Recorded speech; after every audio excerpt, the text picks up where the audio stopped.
बालाघाट के अस्पतालों में बेड हुए फुल, मॉयल ने भी खड़े किए हाथ।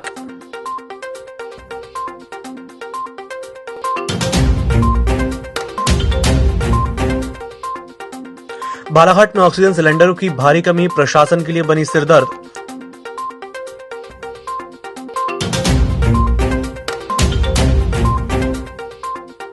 और कोरोना कर्फ्यू के कारण बैंड बाजे, टेंट सहित विवाह का कार्य करने वालों के सामने रोजी रोटी का गहराया संकट।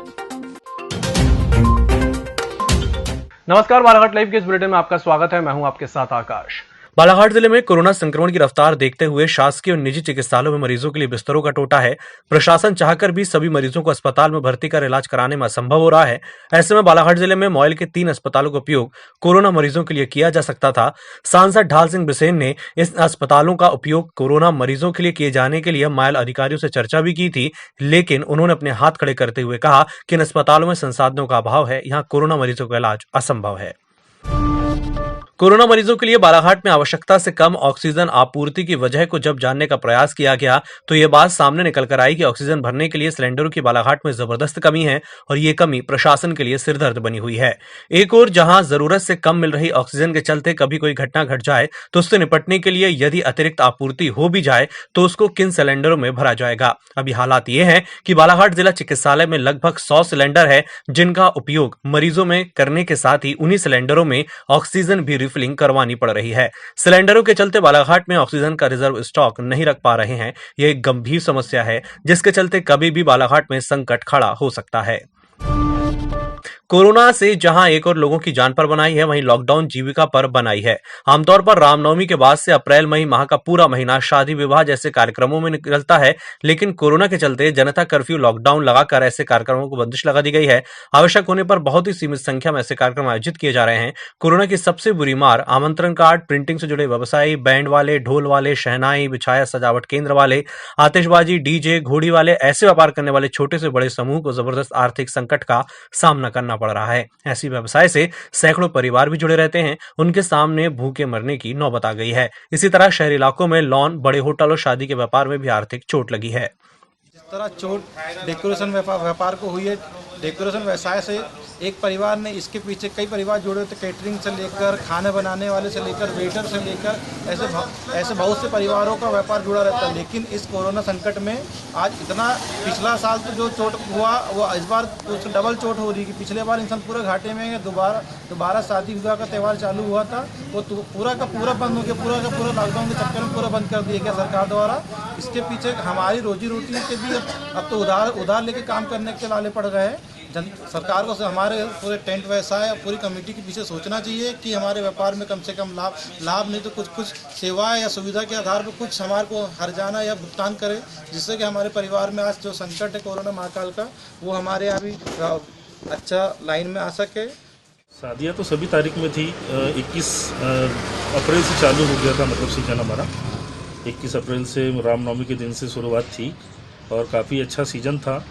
पर कोरोना महामारी के कारण आज हमको जो मतलब परिस्थितियों से गुजरना पड़ रहा है, बहुत परेशानी का सामना करना पड़ रहा है। तो अभी आप जैसे अब आपका रोजगार छीन गया तो कैसी क्या घर चलाने में क्या दिक्कतें जा रही, क्या हो? अब क्या बोले सर जी, अब कुछ बोल ही नहीं सकते।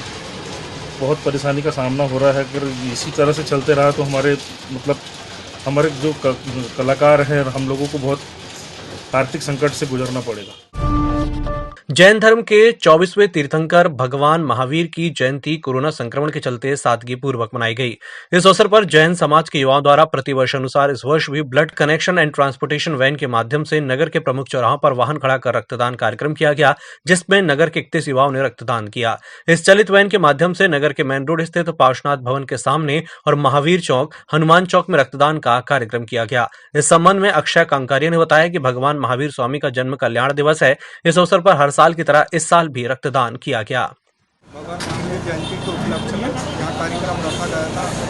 भैया जी जो कंकरिया जी है और अपने प्रसन्न कंकरिया जी है और प्रतीक जैन जी है, उनके माध्यम से कार्यक्रम रखा गया था।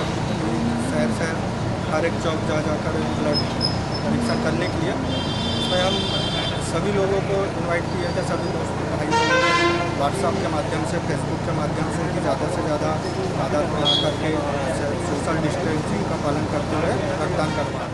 भगवान महावीर स्वामी का जन्म कल्याण दिवस है।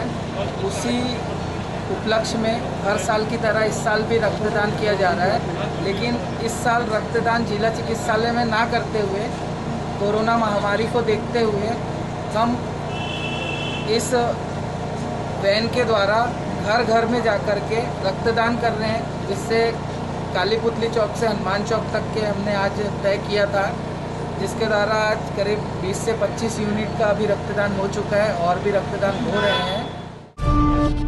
मोबाइल नगरी भरवेली में स्टेट बैंक भरवेली के पास अज्ञात चौपहिया वाहन की टक्कर से बाइक सवार एक व्यक्ति घायल हो गया। घायल व्यक्ति को निजी वाहन से उपचार के लिए जिला अस्पताल लाकर भर्ती किया गया है। राम भक्त हनुमान का जन्मोत्सव 27 अप्रैल को हनुमान मंदिर में भक्ति भाव के साथ श्रद्धापूर्वक मनाया जाएगा। हनुमान जयंती को लेकर नगर के पीजी कॉलेज के पास स्थित हनुमान मंदिर और हनुमान चौक स्थित प्राचीन संकट मोचन हनुमान मंदिर को रंग बिरंगी लाइटिंग से सजावट की जा रही है। कोरोना महामारी के चलते इस वर्ष जयंती कार्यक्रम सीमित लोगों की उपस्थिति में कोरोना गाइडलाइन का पालन करते हुए मनाने का निर्णय मंदिर समिति ने लिया है। इस संबंध में हनुमान मंदिर के पुजारी पंडित कपिल शास्त्री ने इसकी जानकारी दी। हनुमान जयंती 27 अप्रैल को मनाई जाएगी। भगवान जी का जो जन्मोत्सव है वो प्रातःकाल 5:50 पे मनाया जाएगा। बहुत सीमित भक्तगणों के साथ में इस भगवान के जन्मोत्सव को मनाया जाएगा और जो कोरोना की गाइडलाइन है उसका अक्षरशः पालन करते हुए भगवान के इस प्राकोत्सव को मनाया जाएगा। इसमें भंडारा इत्यादि जो भी प्रसाद वितरण वगैरह है वो नहीं किया जाएगा। भक्तों को भी मास्क लगाकर आने के लिए प्रतिबंधित किया जाएगा, ताकि आप जो भी भक्तगण आएगा वो मास्क लगाकर आए और आपसी दूरी का पालन करें। और बस प्रातःकाल की आरती के पश्चात फिर सायंकाल मध्याह्न जो भगवान की महाआरती होती है, महाआरती का आयोजन किया जाएगा। और 108 हनुमान चालीसा का जो पाठ होता है हमारे यहाँ, उस पाठ का आयोजन किया जाएगा। वो बहुत दूरी बनाते हुए 2 से 4 लोगों के साथ में उस नियमानुसार उस कार्य को, उस पूजन को संपादित किया जाएगा। इस बुलेटिन में फिलहाल इतना ही। इसी के साथ मुझे दीजिए इजाजत। नमस्कार।